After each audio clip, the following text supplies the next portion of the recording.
Did Ed Gein, the infamous Butcher of Plainfield, really have a girlfriend?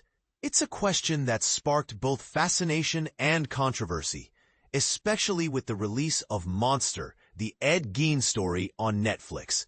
The series, produced by Ryan Murphy and written by Ian Brennan, delves into the chilling life of Gein, portrayed by Charlie Hunnam, and introduces viewers to Adeline Watkins, played by Suzanna Son. But here's where it gets intriguing. Was Adeline Watkins a real person, or just a dramatic invention? Let's dive into the facts and the controversies surrounding this enigmatic figure. Monster, the Ed Gein Story, paints a grim picture of Gein's life, highlighting his gruesome crimes of skinning victims and repurposing their organs into household items. Amid this horror, the show introduces Watkins as a woman romantically linked to Gein before his arrest in 1957. But this is the part most people miss. Adeline Watkins was a real person, and her connection to Gein is far more complex than the series suggests. According to historical records, Watkins claimed to have had a 20-year relationship with Gein, even considering marriage. In a 1957 interview with the Minneapolis Tribune, later republished by the Wisconsin State Journal, she described him as good and kind and sweet. She also mentioned that Gein wasn't a drinker, preferring milkshakes, a detail mirrored in the show's first episode, where the characters share a shake at a local store. But here's where it gets controversial.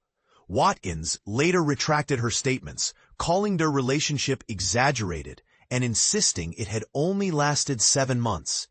So which version is true, and why did she change her story? Watkins initially claimed she ended their relationship in 1955 when Gein proposed, not because of his behavior, but because she felt inadequate.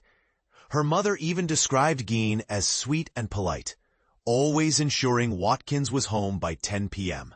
However, in a follow-up interview with the Stevens Point Journal, Watkins downplayed their connection, admitting to a friendship, but denying any romantic involvement. She also retracted her earlier claim that Gein would dissect murders for her, calling it blown out of proportion.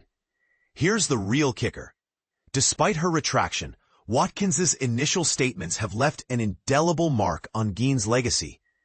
Were her early claims a desperate bid for attention? Or was there truth in her words? And why did she feel compelled to distance herself from the story later? These questions remain unanswered, adding another layer of mystery to Gein's already chilling tale. As you watch Monster, the Ed Gein Story on Netflix, consider this.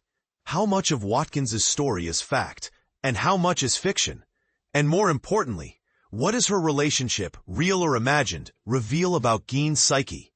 Let us know your thoughts in the comments. This is one debate that's far from over.